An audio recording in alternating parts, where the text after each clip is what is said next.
사도행전 20장 24절 한 절 보겠습니다. 같이 함께 읽겠습니다. 내가 달려갈 길과 주 예수께 받은 사명 곧 하나님의 은혜의 복음을 증언하는 일을 마치려 하면은 나의 생명조차 조금도 귀한 것으로 여기지 아니하노라. 아멘. 하나님은 지금도 바울이 사역할 때랑 똑같이 우리에게 일하실 수 있습니다. 근데 중요한 것은 바울의 하나님, 나의 하나님 같은데 뭐가 달랐느냐? 나의 달려갈 길과 주 예수께 받은 사명. 원래는 더 길게 하려고 했어요. 그 은혜의 복음을 증언하는 일까지 하려고 하는데 너무 길잖아, 그렇죠? 나의 달려갈 길과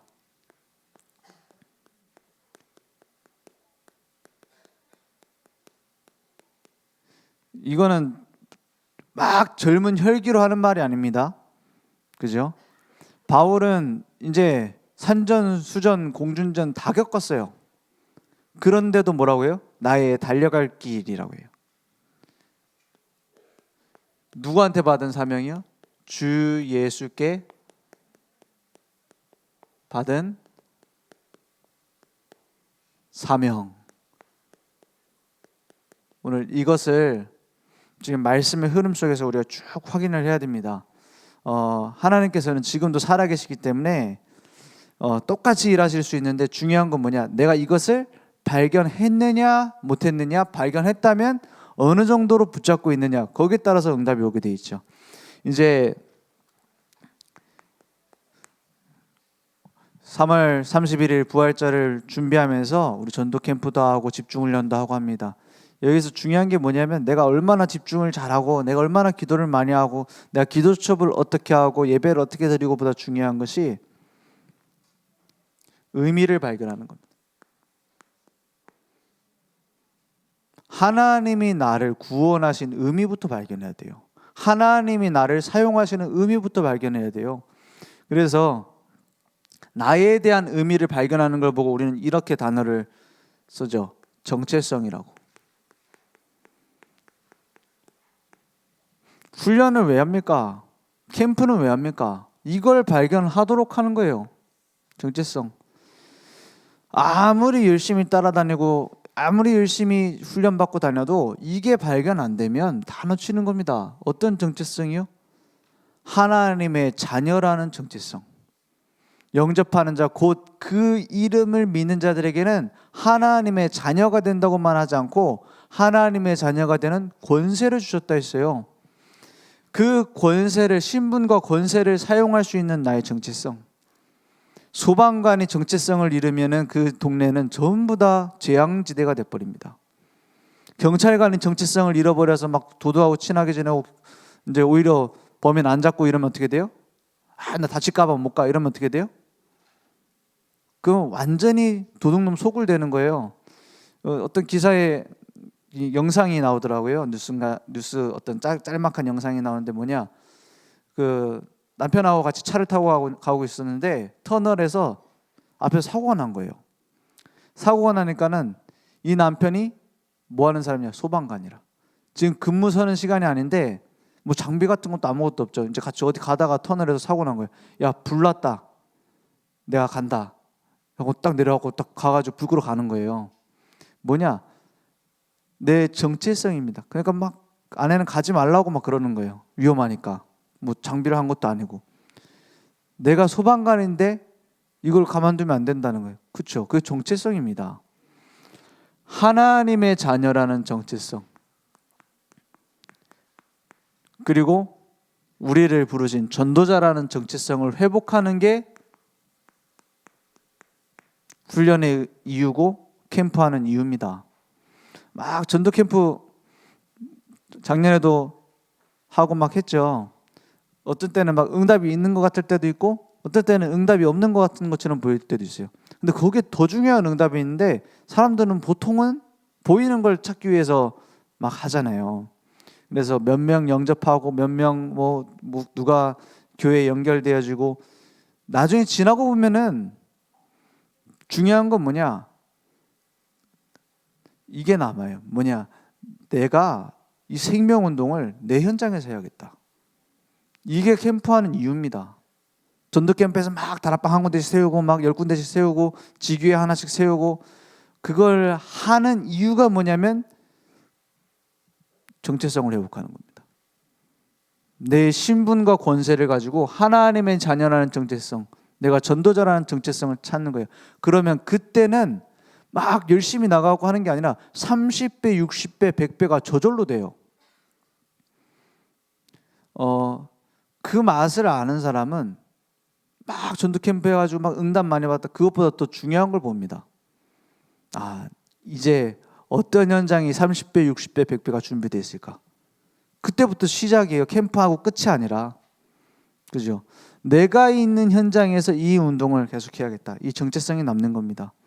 그러니까 나의 정체성이 나오고 뭐가 나오냐? 교회의 정체성이 나와요. 교회의 의미가 나와 어떤 상관이 있느냐? 여기에서 뭐가 나오냐면 이게 나오죠.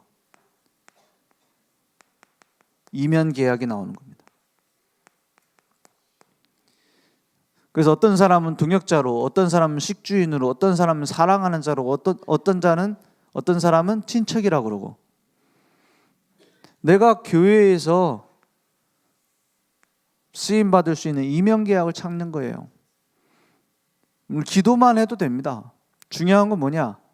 이걸 못 찾으면 헤매게 돼 있어요. 우리의 정체성을 발견하는 게 교회의 의미를 보는 거거든요. 그렇잖아요. 우리 임마누엘이라고 했을 때 우리라고 했어요. 임마누엘이라고 했을 때 하나님이 나와 함께 하신다가 아닙니다. 임마누엘 원래 뜻이 뭐예요? 하나님이 우리와 함께 계신다예요. 우리와. 그래서 교회는 교회대로 가고 나는 내대로 막 전도운동하는 사람들 많아요. 저도 해봤어요. 열심히 한다. 우리 팀 열심히 하자. 이런 식으로 세계복음화 하자. 이렇게 해봤어요. 열매가 없냐? 열매 있어요. 그죠? 그러니까 계속 하죠. 응답 없냐? 응답 있어요. 근데 뭐가 없는 줄 알아요? 평안이 없어요. 안정돼 있지가 않아요. 그러니까 뭔가 갈급하니까 더 찾으러 다녀야 돼. 그 현장 계속 가는데 왜 가요? 뭔가 응답이 있어야 되니까. 그죠? 뭐가 같냐? 왕자로 불렀는데 맨날 구걸하러 다니는 거랑 똑같아요. 슈퍼마켓을 차려놓고 보따리짐 싸고서 다니면서 물건 파는 거랑 같다니까요. 그 마트 일을 잘해야죠. 내게 이미 와 있는 응답이 있는데 그걸 놓칠 수 있다니까요. 그래서 어떤 사람은 담임 목사님이 아무리 이렇게 전도해라 해도 안 듣다가 어떤 특별한 강사 와가지고 한마디 하면 그게 꽂혀가지고 막 그거 한다고 막 빚져갖고 막 하고 이런 사람도 있어요. 나중에 문 닫긴 하죠. 왜냐? 이게 진짜 맞는 것 같아 하고 했는데 성령 인도는 그렇게 갑자기 하늘에서 뚝 떨어지는 게 아닙니다.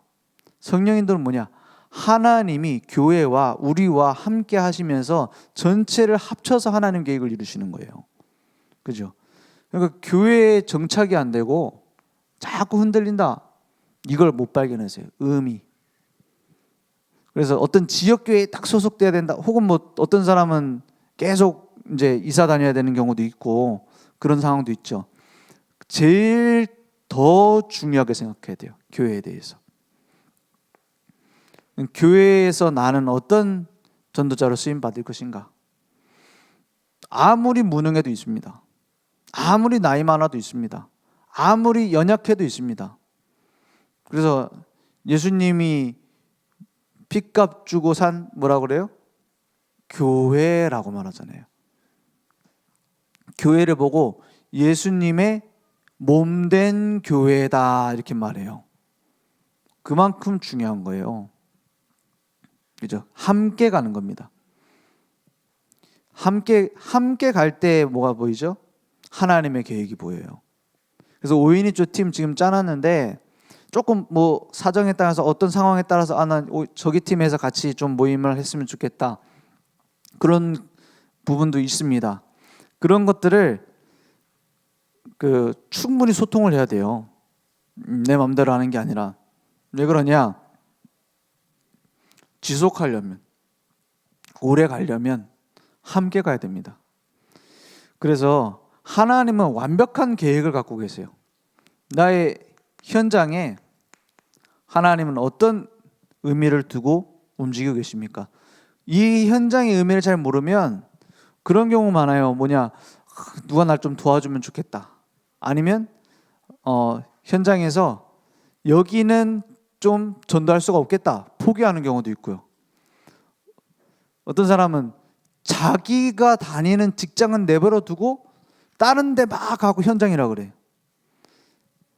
예전에 그런 적 있잖아요. 학교 선생님이 충격받고 은혜받고 갑자기 칠판에다 주는 그리스도시요 살아계신 하나님의 아들이십니다 막 써가지고 막 이제부터 이걸 믿지 않으면 막 큰일 난다 하고 막, 그래서 선생님 뭐 이제 그러고 나서 뭐 어떤 사람 사표 내고 이제 나는 복음 전하러 간다 이런 식으로 나왔잖아요. 그래서 다행히 바로 사표를 안 받아줬고 목사님 말려가지고 거기서 상담하고 이렇게 복음 전하면 되지 왜 그만두냐 해서 안 그만뒀다 하더라. 그렇습니다. 내가 있는 현장에 무궁무진한 밭이 준비되어 있다는 걸 발견하는 게 전도 캠프입니다.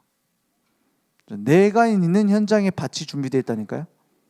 새로운 밭을 찾아라, 엉뚱한 데 가라는 게 아니에요. 그동안 못 본 밭을 찾으라는 거예요. 내가 있는 현장에, 내가 있는 가정에, 내가 살고 있는 아파트에, 내가 다니고 있는 직장에, 여기에 무궁무진한 밭이 있어요. 그 의미를 발견한 걸 보고 지교회라고 합니다. 그냥 예배드린다고 지교회가 아니에요. 내 현장에 하나님이 숨겨두신 계획이 있구나, 나에게 숨겨두신 계획이 있구나, 이게 정체성이고, 교회에 숨겨두신 계획이 있다, 이게 나의 이면계약이라면 현장에는 하나님이 나의 지교회를 준비해놨어요. 그걸 찾는 사람, 응답이 오는 게 아닙니다. 응답의 자리에 딱 가게 돼 있어요. 그래서 모든 일 속에서 의미를 찾아야 돼요. 좋은 일, 나쁜 일 다 합쳐서 하나님 계획이 이루기 때문에 모든 일에서 하나님 계획을 찾아야 뭐가 보여요? 모든 일에서 하나님의 계획을 찾는 것이 캠프입니다.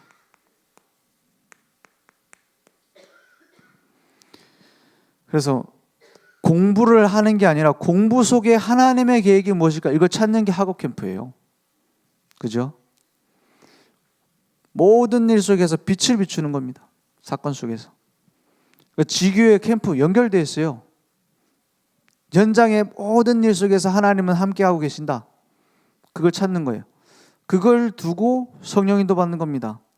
결국에는 하나님이 우리를 이렇게 하셨다라고 보면 돼요. 모든 것 속에서, 모든 곳에 하나님 나를 파송하셨다. 우리 장윤정 선교사님 와가지고 이제 선교 이제 보고도 하고, 우리 주일학교도 와서 이제 선교에 대한 중요한 이제 메시지 포럼도 하고 이렇게 했어요. 제일 중요한 게 뭐냐? 나를 하나님이 파송하셨다라는 거예요. 그 의미를 발견 못하면은요, 계속 응답이 있는 것처럼 보이는데 없는 것처럼 보이기도 하고 헷갈리기도 하고 다람쥐 쳇바퀴입니다. 그러니까 무슨 얘기냐면, 결국 뭐 누구 친구를 사귀었는데 뭐 버스에서 누굴 만났는데 그게 다 선교인 거예요. 그래서 누구 집에 놀러 갔는데 그것도 선교예요. 왠지 아세요? 선교사니까. 우리가 가면은, 우리가 버스 타면은 그건 선교가 아니에요. 그냥 아무 생각 없이 버스를 타면은, 아무 생각 없이 그냥 누구 집에 놀러 가는 건 선교가 아니에요. 근데 내가 파송되어졌다라는 것을 알고 가면 그게 선교예요. 그러면 직장을 가는 김에 전도하는 게 아니라 내가 전도자로 파송되어져서 직장에 간다. 같은 모습인데 완전히 달라요. 하나님은 그때 응답하시거든요. 내 주업하고 부업이 딱 정리가 되는 거예요. 그래서 우리 목사님 계속 얘기하시는 게 장로가 아니라 전도자 누구누구 장로, 목사가 아니라 전도자 누구누구 목사, 이게 파송에 대한 얘기입니다. 그 의미만 발견되어져도 그 기도거든요. 이 속에서 응답이 다 오게 됐습니다. 그러면 바울의 걸음을 한번 보세요. 바울이 가는 곳마다 뭘 찾았느냐? 나의 달려갈 길과 이랬어요.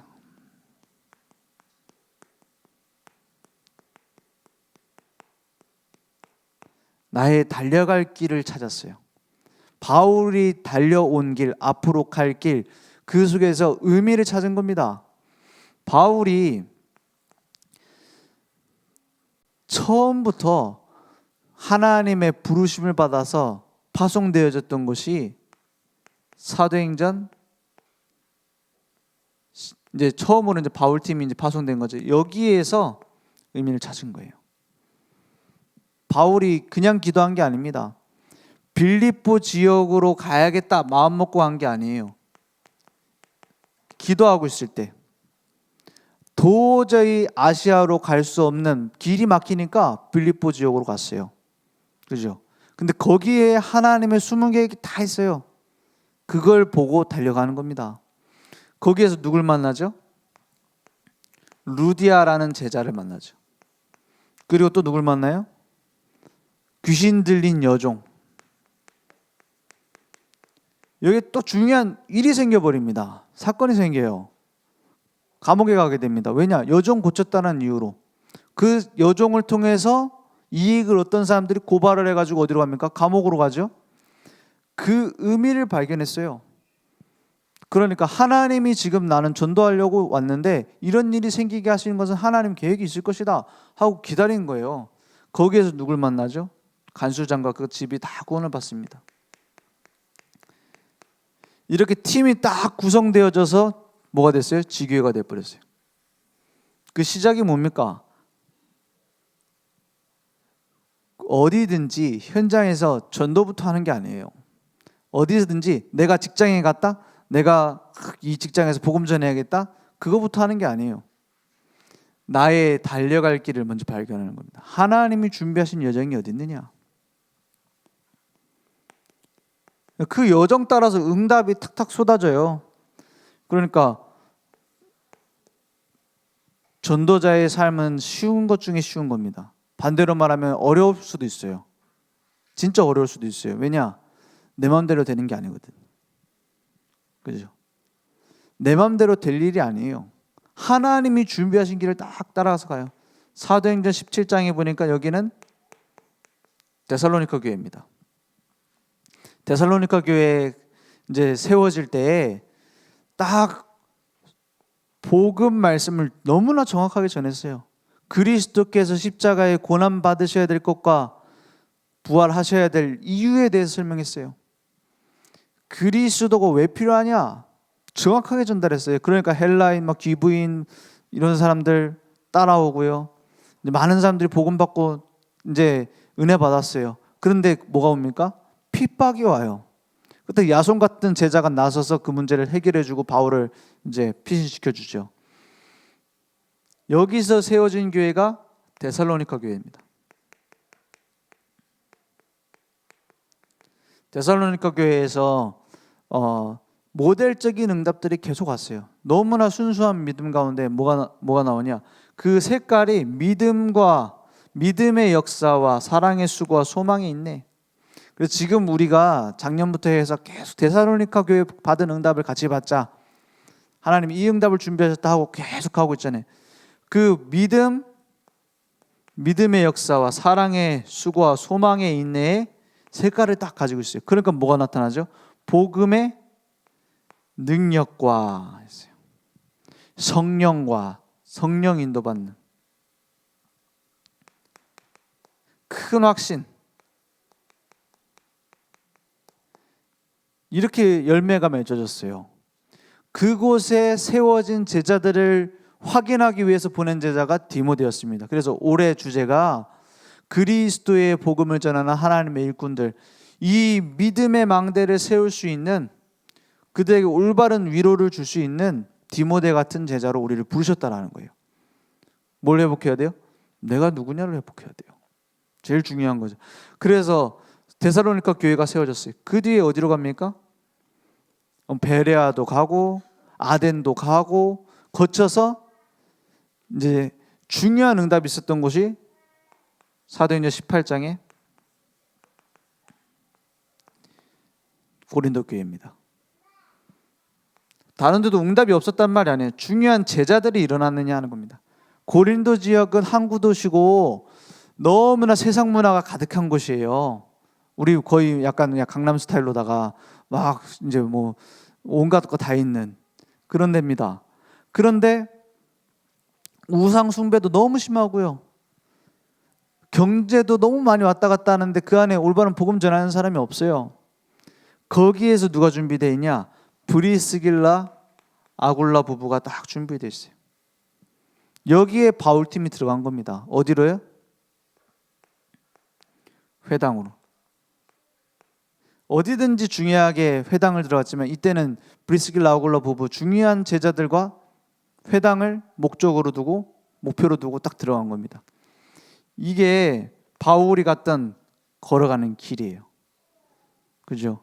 여기에서 중요한 제자였던 브리스길라 아굴라 부부를 통해서 또 누구랑 연결되느냐? 아볼로라는 제자와 연결되어서 에베소까지 넘어가게 되죠. 그 응답이 계속 연결이에요.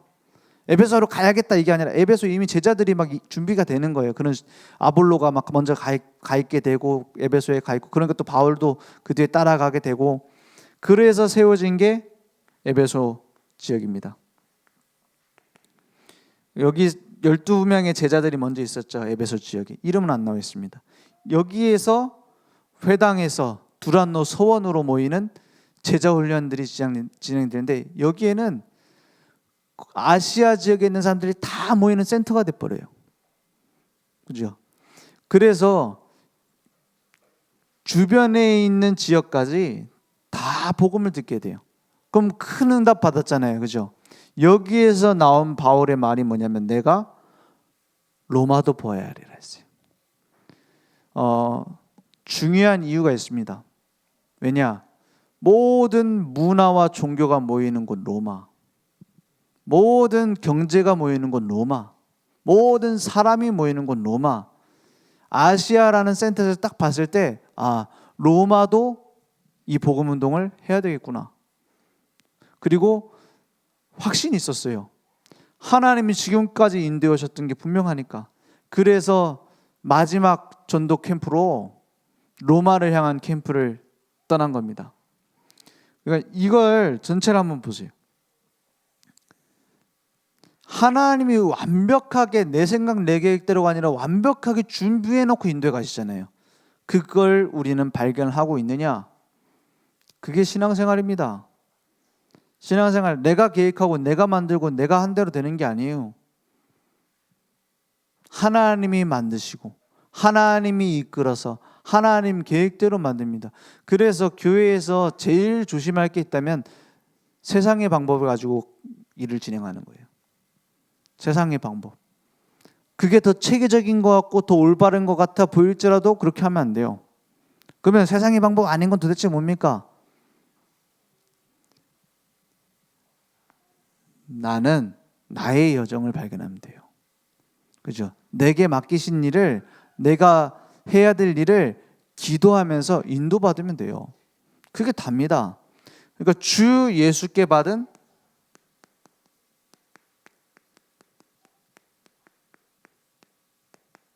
사명이 딱 나오는 거예요. 나의 달려갈 길 속에서 무엇을 향하여 가느냐?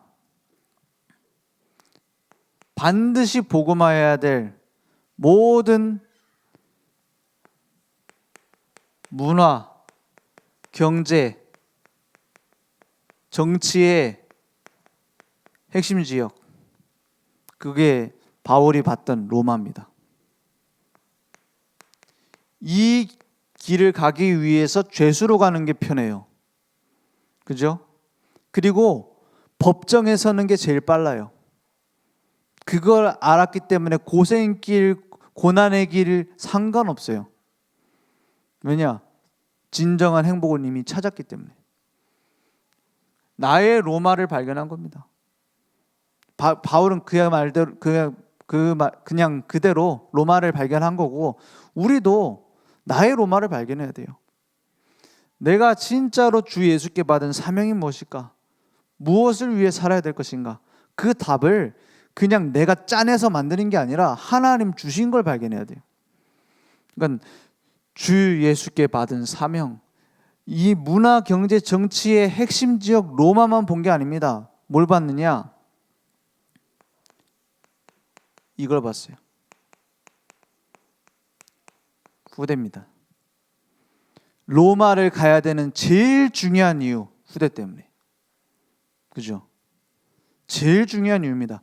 바울의 제자들 보면은 나이가 평균적으로 10대에서 20대였어요. 디모데가 처음으로 목회를 맡았던 게 이제 헬라식 표현으로 13세거나 23세거나 33세였을 것이다. 이렇게 나와요. 왜냐하면 그 뒤에 3을 뜻하는 단어가 들어있기 때문에. 근데 너의 어린 것으로 인해서, 연소한 것으로 인해서 무시당하지 못하게 해라 라는 단어가 들어가 있는 거 봤을 때 23살은 어린 나이는 아니에요. 그 당시에 문화에. 그러면 13살이었을 것이다 이렇게 봐요. 13살짜리 목사님이 와가지고 사역을 하는 거예요. 그러니까 네가 어린 것으로 인해서 무시하지 못하도록 해라 이렇게 단어를 했어요. 혹시 13살 이하신 분 사역하시기 좀 힘들 수 있습니다. 아직 아니야? 근데 그때부터 바울과 함께 다니는 부교역자 역할을 한 게 아니에요. 지역을 담당해서 사역을 했다니까요. 그래서 바울의 제자들은 10대들이 많았어요. 무서운 10대들입니다. 요즘도 우리나라 무서운 10대들 하잖아요. 중2병 해가지고 뭐 김정은이 못 내려오는 게 중2병 때문에 못 내려오는데 무서워가지고 그런 말도 있는데 무섭습니다. 지금 중2 지나가는 우리 랩런트들 있잖아요. 지나가는 랩런트들 있잖아요. 그러니까는 엄마랑 막 이제 싸우니까는 이제 내가 중2다 이러니까 엄마 난 갱년기다 이랬대잖아. 갱년기가 이긴다고 하더라고요. 뭐 사람 따라 다르겠죠. 근데 바울 보세요. 후대 제자들입니다. 그러니까 바울이 막 복음을 전하다가 이제 마지막 이제 뭡니까? 예루살렘으로 가서 로마로 잡혀가는 그 여정을 가기 전에 여기저기 돌면서 집중 훈련하거든요. 그때 쓰여졌던 게 로마서 같은 성경입니다. 분량이 제일 많아요. 성경 순서가 시간순도 좀 들어가 있지만 이 서신서 같은 경우에 분량 많은 게 앞으로거든요. 제일 분량 많은 게 로마서예요. 그러니까 사도행전 20장 4절에 보면은 거기서 이제 제자들하고 이제 그 훈련하잖아요. 그때 쓰여진 게 로마서고. 그러면서 제자들 모아놓고 밤새도록 이틀 동안 막 메시지하고 막 이렇게 했어요. 그래서 그때 떨어져서 이제 목뼈가 부러졌던 게 유두고잖아요. 죽은 유두고를 막 살려주잖아요. 바울이 이제 하나님 살리신 거죠. 이제 뭡니까? 천장 뜯고서 그 위에서 올라가서 이제 메시지를 듣고 있는 거예요. 쉽게 말해 여기 위에 올라가고 지금 난간 위에 올라가고 이제 메시지 듣는 거예요. 왜요? 밤새도록 하니까 잠 깨려고. 너무 중요한 시간인데 잠 깨려고. 왜냐? 아직 젊을 때라. 10대 한참 밥 먹고 나서 졸리고 막 이럴 때잖아요. 그러니까 떨어져서 이제 목이 부러져 죽은 거예요. 그래서 다시 살리고 그러죠. 그런 제자들이 유두고 뭐 이런 제자들이에요.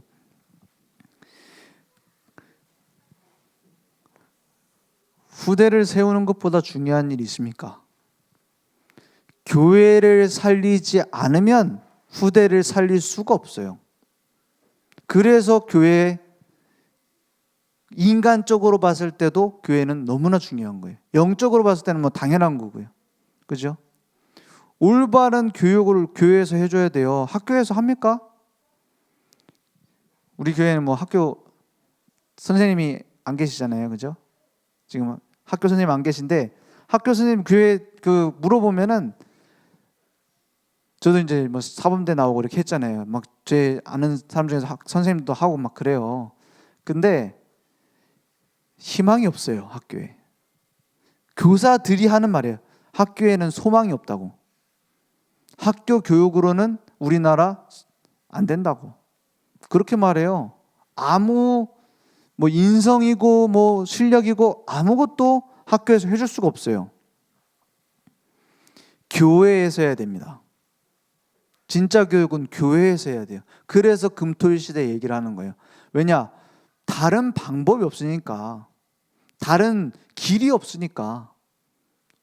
우리가 우리 뭐 금토일 시대를 해서 교회를 어떻게 렘넌트들 운동하자 이 정도가 아니에요. 다른데 소망이 없는 상태니까 교회에서 해야 되는 거예요. 그 후대를 키우기 위해서 바울은 로마로 가는 겁니다. 왜냐? 나중에 바울이 말한 대로 됐어요. 나중에 어떻게 됐냐? 로마에 이제 이스라엘은 완전히 무너져 버립니다. 성전 다 박살나고요. 이스라엘 민족 이제 완전히 해체되고요.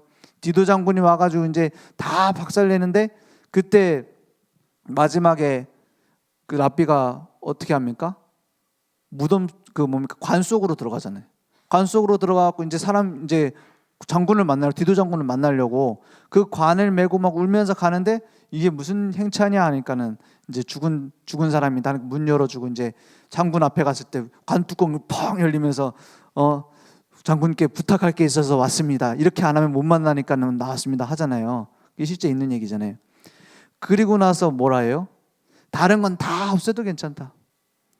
뭐 집 다 없애도 괜찮다. 뭐 모이는데 시장 이런 거 다 없애도 상관없다. 하나만 남겨놔라. 뭐를 남겨달라 그래요? 뭘 남겨달라 그래요? 마지막 이것만은 남겨달라. 그게 회당입니다. 자녀들이 모이는 곳, 후대들이 모이는 곳. 그걸 아는 사람이 너무나 중요한 거예요. 그리고 로마가 복음화될 때는 또 뭐 때문에 복음화됩니까?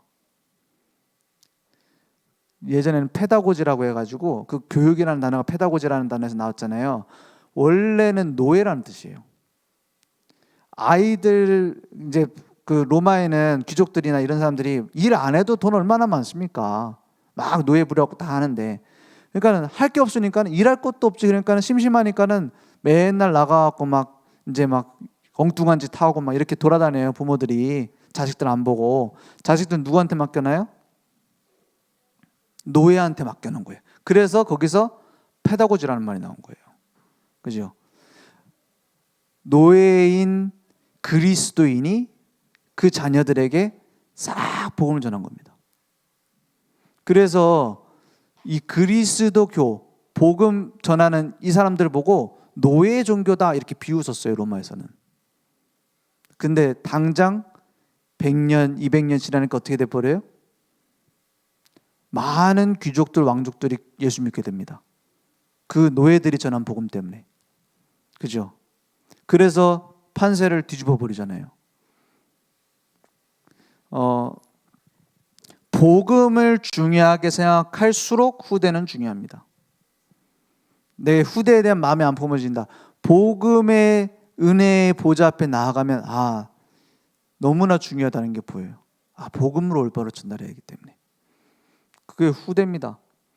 그래서 이 사명, 수많은 지금 외부에서는 핍박이 오고 있어요. 외부에서는 핍박이 오고 있어요. 무슨 핍박이요? 문화적인 핍박과 경제적인 핍박, 거기다가 뭐 도와요? 실제적으로 막 잡아 죽이는 핍박, 환란 계속 옵니다. 유대인 통해서 로마를 통해서. 예수 믿는다는 이유로 막 길에서 만나자마자 죽이고 이렇게는 안 했어요. 뭐 막 이제 너 이제 전하지 마라 이런 식으로 나오지. 그런데 예수님이 이미 활동하고 계실 때도 경제적인 핍박이 굉장히 컸어요. 어떤 식이냐? 저건 나사렛 이단이니까 저네들하고는 거래하면 안 돼. 밥 먹으러 식당에는 못 가요. 왜냐? 저 나사렛 이단 밥 주면 안 돼. 돈 아무리 많이 줘도 밥을 안 줘요. 옷도 안 팔아요. 숙박업소 안 돼요. 그래서 제자들이 맨날 가는 데마다 못 찾아다녀요. 어디서 자야 되나? 뭘 먹어야 되냐? 근데 예수님은 거기다 대고 뭐라 그래요? 무엇을 먹을까 무엇을 입을까 걱정하지 마라. 저 참새도 하나님 먹이지 않냐? 저 들꽃도 들에 있는 백합화를 봐라. 그 하나님이 입히지 않냐? 제자들 입장에서는 뭐가 보여요? 속 터지죠. 예수님, 우리는 굶어도 돼. 예수님 먹을 거는 찾아다녀야 될 거 아니에요. 예수님 굶기면 안 되잖아. 우리 메시아인데, 그리스도인데. 그거 찾으려고 막 고생하고 돌아다니고 왔는데 뭘 먹을까 하고 걱정하니 이러고 있어요, 예수님이. 여러분 혹시 예수님하고 말 안 통할 때 있습니까? 말 안 통할 때 많아요. 말이 안 통하는 제자들 막 속 디비파는 소리 많이 합니다. 예수님이 저 여우도 굴이 있건만 인자는 머리 둘 데가 없구나. 예수님 한 번씩 이런 얘기 하거든. 예수님 잘 데 없단 말이에요. 그런 얘기하면 막 속 뒤집어지는데 너희는 먼저 그의 나라와 그의 의를 구하라. 그러면 다 더해 주신다 안 했냐? 막연한 것 같죠.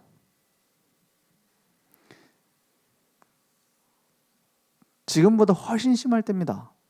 근데 지금은 더 높은 수준을 갖고 온 거예요. 문화를 가지고 막 예수 믿으면 이상한 사람인 것처럼, 연약한 것처럼, 막 구시대적인 것처럼 막 이런 식으로 핍박과 문제들이 와요. 뭐 지금 나라들마다 또 심하게 핍박하는 나라도 있지만, 이것 때문에 바울이 많은 고난을 당했지만 이것 때문에 마음이 흔들리지는 않았어요.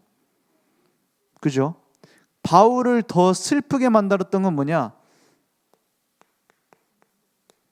초대교회 내부에서의 변질입니다. 속에서부터 복음이 사라지는 거예요. 그러니까 뭐 어떤 식이냐?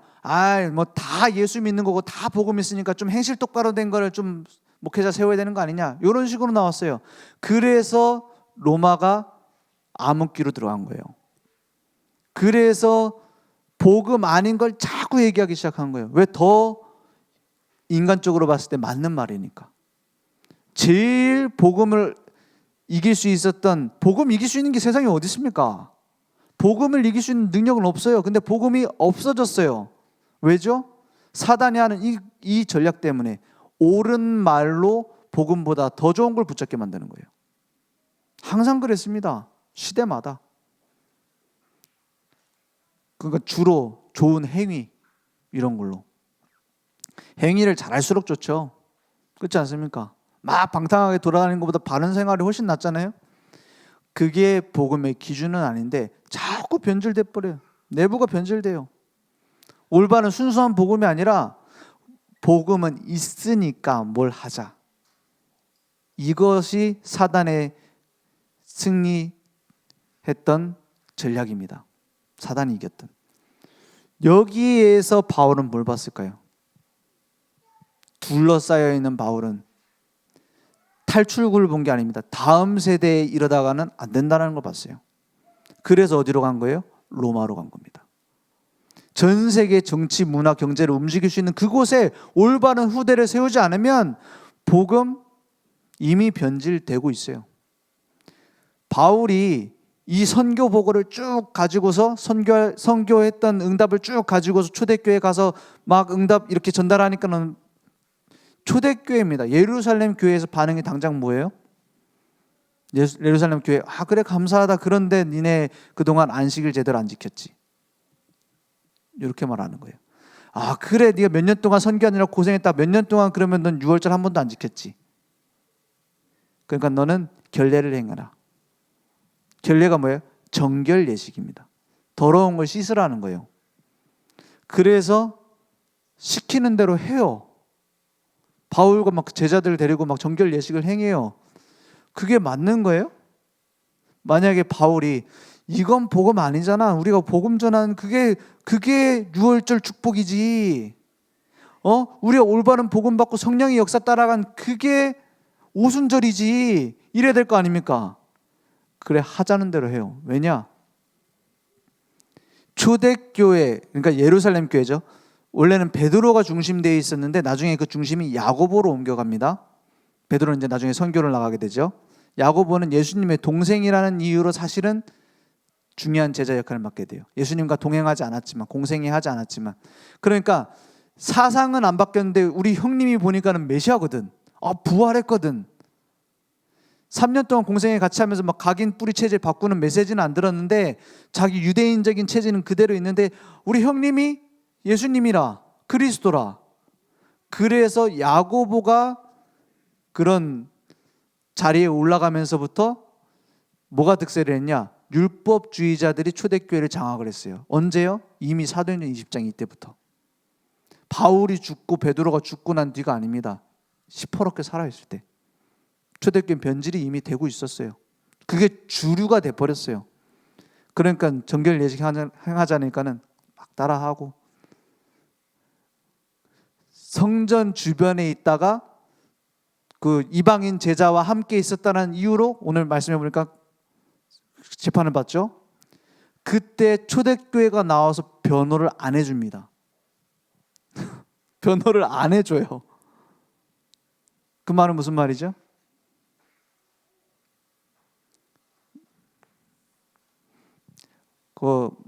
거의 이게 주류였다고 보면 돼요. 이미 그때는. 그죠? 그래서 바울의 마음과 중심에는 나의 달려갈 길과 주 예수께 받은 사명, 내 지금 살고 죽는 게 중요한 게 아니구나, 이렇게 본 거예요. 그럴 수 있었던 이유가 뭡니까? 뭐라고 했죠?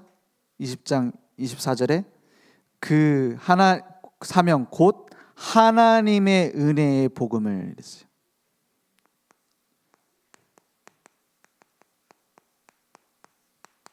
증언하는 일을 마치려 하면 나의 생명조차 조금도 귀한 것으로 여기지 않는. 어떻게 그런 여정을 힘들게 갑니까? 중요한 건 알겠는데 꼭 내가 가야 됩니까? 내가 가려고 하지 말고 확인해 봐요. 하나님의 은혜의 복음이 내게 있느냐? 그게 제일 중요합니다. 이 의미를 발견하는 은혜 속에 내가 들어가고 있느냐? 바울은요, 핍박자였어요. 박해자였습니다. 예수 믿는 사람을 죽이는 일에 앞장섰어요. 그런데 어떻게 되죠? 유대인들 입장에서는 변절자예요. 우리 입장에서는 회심자가 됐습니다.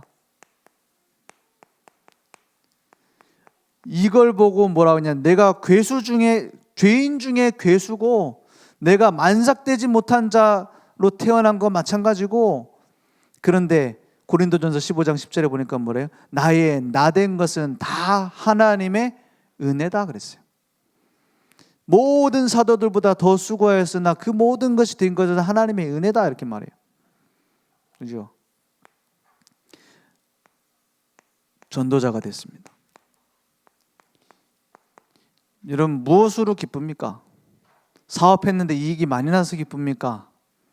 나를 전도자로 부르신 게 감사합니까? 거기에서 내 수준이 나와요. 빌립보서 1장에 보면은 바울이 감옥에 간 그때의 일들이 나와요. 근데 뭐라고 하냐? 감옥에서 무슨 일이 일어나가지고 이제 핍박도 당하고 문제도 당하고 하는데 내가 고난 당했다는 소식을 듣고는 이런 사람들이 일어납니다. 어떤 사람이 일어나요? 야, 저 바울을 괴롭게 하기 위해서 우리가 복음을 전하자. 빌립보서 1장에 그 15절부터 쭉 뒤에 보면 나오는 얘기입니다. 왜냐? 바울이 그 복음 전하는데 그거에 대해서 경쟁 의식을 갖고 있는 거예요. 그러니까는 저 바울을 괴롭게 하기 위해서 우리가 복음을 전하자, 이런 사람들이 있었고, 바울이 저렇게 고난 당하는데 우리도 같이 고난 당하더라도 복음 전하자, 이런 제자들도 있었어요. 그 두 개를 보고 바울은 뭐 했냐? 내가 감사하고 또 감사한다 했어요. 거칠애로 하나 진짜로 하나 전해지는 것이 예수 그리스도의 이름이니 내가 또 기뻐하고 기뻐한다 했어요. 내가 죽는 것도 괜찮다 그랬어요. 너네들 때문에 그래도 살아있는 쪽에 내가 있는 거다, 이렇게 얘기해요. 죽어도 죽으면 천국 가니까 훨씬 편하고 좋고, 살아선 복음 전하니까 좋고. 바울의 감사 수준이에요. 복음 증거되니까 감사하다 했어요.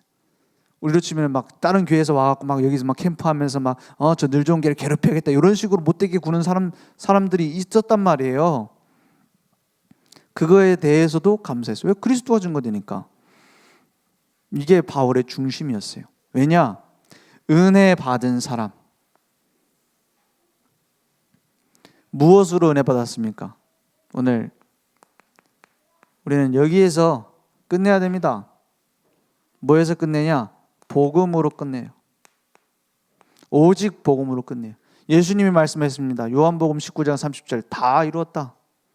다 이루었다. 다 끝냈다. 여러분 갈등하고 있는 거 있습니까? 싫어하는 사람 있습니까? 답답한 문제 있습니까? 그것을 없다라고 부인하란 말이 아니에요. 그것보다 더 크신 하나님께 나가는 거예요. 그렇죠? 수고하고 무거운 짐진 자들아 그걸 내려놓고 와라, 해결하고 오라 말하지 않았어요. 다 내게로 오라. 내가 너희를 쉬게 하리라. 끝냈다 했어요. 복음으로 끝내는 은혜가 있길 원합니다. 주인이 달라졌단 말이에요. 내 문제와 내 응답 다 주인이 달라졌어요. 지금까지 안 되셔도 상관없어요. 한 번만 발견하면 됩니다. 다메섹에서 핍박하러 가던 바울이 그리스도의 빛을 딱 맞으면서 끝나버렸어요. 그동안에 갖고 있던 갈등, 그동안에 갖고 있던 답답함, 그동안에 종교적인 모든 행위를 해도 해결되지 않는 영적인 문제, 끝나는 사건, 그리스도를 만났을 때. 그러니까 말씀을 따라간다기보다는 말씀이 내게 성취되어지는 것에 집중하는 겁니다. 하나님은 지금도 살아계세요. 내게 말씀을 주시고 이뤄 가십니다. 그것을 발견하는 게 중요한 기도예요. 그래서 전도는 하나님이 나의 삶에 준비하시고 인도하시는 거예요. 그럼 뭐 하면 되죠? 방향 맞추는 거예요. 사업을 하는 이유가 전도 때문에, 제자 훈련 때문에, 올바른 복음으로 사람 살릴 수 있도록. 내가 뭡니까? 모든 가는 곳에 전도의 방향을 맞추는 거예요. 그러면 하나님이 나의 삶에 완벽하게 인도하시고 역사하십니다. 오늘 언약 붙잡고 한번 기도하겠습니다. 하나님께서는 나의 달려갈 길 준비해 놨어요. 주 예수께 받은 사명 완벽하게 이루어 가세요. 중요한 건 뭐죠? 하나님의 은혜의 복음을 내가 먼저 누리고 증언하는 비밀이 회복되기 원합니다.